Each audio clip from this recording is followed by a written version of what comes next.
Como ya lo dije en el video anterior, el mes de septiembre es el mes del natalicio de una de las mejores escritoras de crimen de la historia de la literatura. A mí me encanta.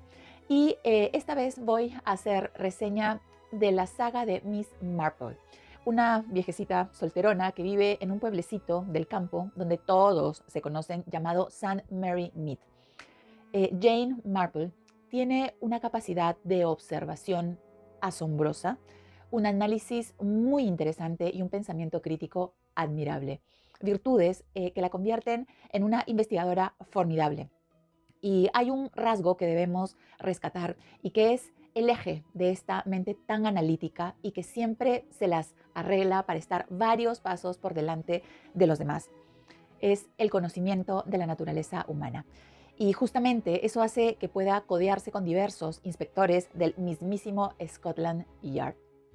Como todos sabemos, pueblo chico, infierno grande, ¿verdad? De manera que la gente que la rodea, queriéndolo o no, le empieza a brindar las pistas y derroteros que necesita para dar con los culpables y confirmar ante las autoridades sus hipótesis de los crímenes.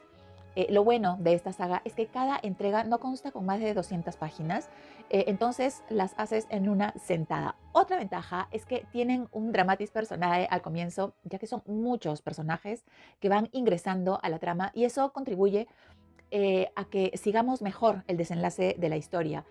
Y finalmente, cada entrega tiene un prefacio de la autora que nos sirve como reflexión sobre el tema de fondo del libro y que suele ser muy interesante porque al final siempre se trata de emociones humanas. No hay un orden especial para leer estas entregas, pero yo recomiendo leerlas por orden de publicación, porque hay personajes que van apareciendo poco a poco a lo largo de toda la saga, de todos los libros y que se repiten. Y esto creo que se da por una razón en particular. Nos ubicamos no en una gran ciudad, sino en un pueblo pequeño, como ya lo dije, donde todo el mundo se conoce. Entonces resulta inevitable la repetición de personajes. Pero creo que esa también es una ventaja, porque es una manera de sentir a estas personas, a estos personajes más cercanos. Hay que tener en cuenta que parte del éxito de estos libros y de su autora fue por el morbo. Los libros de esta saga fueron lanzados entre 1930 y 1976, año en que Agatha Christie falleció. Pero recuerden que la pena de muerte en Inglaterra no se abolió hasta 1969 para casos de asesinato. Entonces, creo que debe haber sido muy impresionante para los lectores de aquella época hacerse a la idea de que ciertos personajes que uno ni se imagina iban a terminar en la horca, y creo que ese aspecto le añade un toque de dramatismo a estas historias. Para terminar, me imagino que muchos de ustedes habrán visto series de Miss Marple en la televisión británica. Al respecto, debo decir que no se ajustan a la historia verdadera. Atención con eso. Me imagino que por un tema de derechos de autor, no lo sé, pero son capítulos que llevan el mismo título, el mismo nombre de la novela, casi la misma trama, pero en las que el rol de algunos personajes varía totalmente del libro. Además, en algunos capítulos se han tomado libertades creativas para mostrarnos la etapa de juventud de Miss Marple, por ejemplo, algo que en los libros no lo vemos. Primer libro, Muerte en la Vicaría, 1930. Este relato está narrado en primera persona por el vicario del pueblo, Leonard Clement. A través de su perspectiva vamos a conocer todos los hechos y sucesos de esta historia. Nos ubicamos en el pueblo de St. Mary Mead, donde el deporte local era tomar té y chismorrear. Un buen día llega al pueblo un atractivo pintor de nombre Lawrence Reading y alborotó el gallinero. Pero sucedió algo terrible. El coronel Lucius Protheroe, el hombre más odiado del pueblo, aparece asesinado de un balazo en la biblioteca de la vicaría. Entonces, su esposa Anne y su hija Lettice están conmocionadas. Todo el pueblo lo está. Nadie se explica quién pudo hacer algo así. Aunque todo el pueblo odiaba al tipo y por tanto todo el pueblo era sospechoso. De manera que entran a tallar una serie de personajes como el doctor Haydock, médico del pueblo, muy inteligente, que determinó la hora de la muerte y eso sería vital para la trama, el coronel Melchet, jefe de policía que se haría cargo del caso, y el inspector Slack, inspector de policía, o sea, su segundo. Empiezan las pesquisas, pero los agentes no llegan a ningún lado. Sin embargo, Miss Marple, que observaba en silencio todo lo que sucedía alrededor, pudo elaborar una hipótesis donde todo encajaba, pero había un problema, no podía probarla. Entonces, se da maña para embaucar a los sospechosos y hacerlos hablar mientras los investigadores escuchaban. Lamentablemente, aunque el coronel Prothero era un hombre despreciable, todo el mundo lo odiaba y se agarraba con todo el mundo, no se merecía morir como murió. Y todo fue un crimen pasional de dos personas que nadie se imaginaba, que en el fondo eran frías y calculadoras, pero cometieron el peor error de todos: querer engañar a Miss Marple. Como siempre, cuando los fantasmas del pasado regresan, trastocan todo, más aún si se trata de la vida en una pequeña comunidad. Segundo libro, Miss Marple y 13 problemas, del año 1932.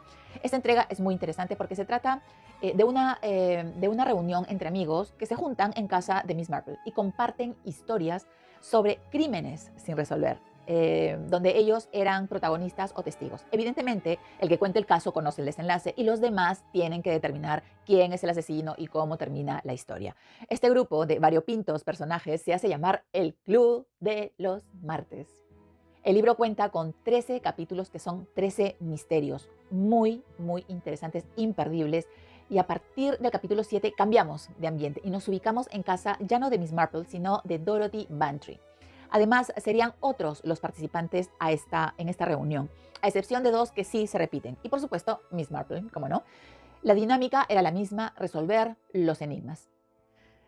Miren, estos son relatos de misterio y de noir en toda regla, pero el mejor de todos, el mejor de todos es el último, que se llama La Ahogada, donde Miss Marple no solo resuelve el caso en la vida real, sino que le salva la vida a un inocente. Tercera entrega, Un cadáver en la biblioteca, del año 1942. ¿De qué va? Una mañana, en casa de los Bantry, el coronel Bantry y su esposa Dorothy, la doncella les avisa que había hecho un hallazgo espeluznante. En la biblioteca había el cadáver de una joven vestida con ropa de fiesta. Tenía toda la pinta de haber sido una artista y aparentemente había sido estrangulada. La historia es complicadísima porque tiene que ver con un hombre mayor y de mucho dinero y de mucha influencia, de mucho prestigio, y además están las habladurías de la gente del pueblo que culpa al coronel Bantry del asesinato. Y este entra como en una especie de cuadro de depresión, alejándose de todo el mundo. De manera que Dorothy Bantry, su esposa, recurre a su amiga Miss Marple para que la ayude a encontrar la verdad, realizando una investigación paralela a la del coronel Melchett, el jefe de policía del condado, que estaba a cargo del caso otra vez. Y como siempre, las cosas se complican y hay otro asesinato. Por desgracia, a veces los asesinos pierden la perspectiva y creen que pueden cometer un crimen para ocultar otro y salir bien librados. Y justamente de eso se trata este relato. Cuarto libro, El caso de los anónimos, del año 1943. Esta vez Miss Marple no tendrá mucho protagonismo en la historia. Aparecerá bien avanzado el relato, pero digamos que su habilidad y destreza para darse cuenta de quién es quién en un pueblo pequeño y elaborar un plan para desenmascarar al culpable serán fundamentales para el desenlace de esta novela. Este relato está narrado por Jerry Burton, que se muda a la localidad de Little Falls con su hermana Joanna. Él sufrió un accidente de aviación y por prescripción médica debía alejarse del mundanal ruido de la ciudad, ¿verdad? Para ir a un lugar tranquilo y recuperarse completamente. Qué equivocados estaban. Pero un día recibe un anónimo, una carta tremendamente grosera, escrita con recortes de letras y pegadas en papel. Eso lo molesta, pero no lo inquieta porque eran puras mentiras. ¿Y cuál sería su sorpresa cuando se enteró que casi todas las personas del pueblo habían recibido anónimos de ese estilo, menos una en particular?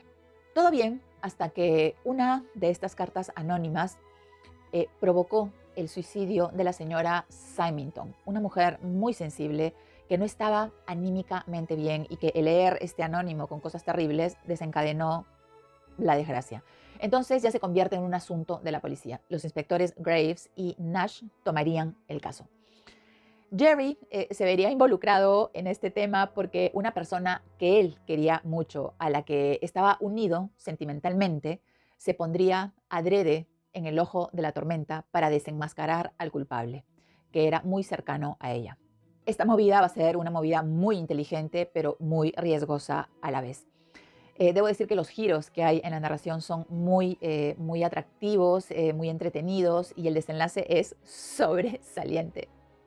Y eso ha sido todo por hoy. He realizado reseñas pequeñitas de libros archiconocidos de la reina indiscutible del crimen y que yo adoro. Y por supuesto, la próxima semana seguimos con Miss Marple. Yo recomiendo la lectura de todos estos libros. Son libros pequeños, así que léanlos porque son entretenidos y no tienen desperdicio. Así que pásenla muy bien y hasta una nueva reseña.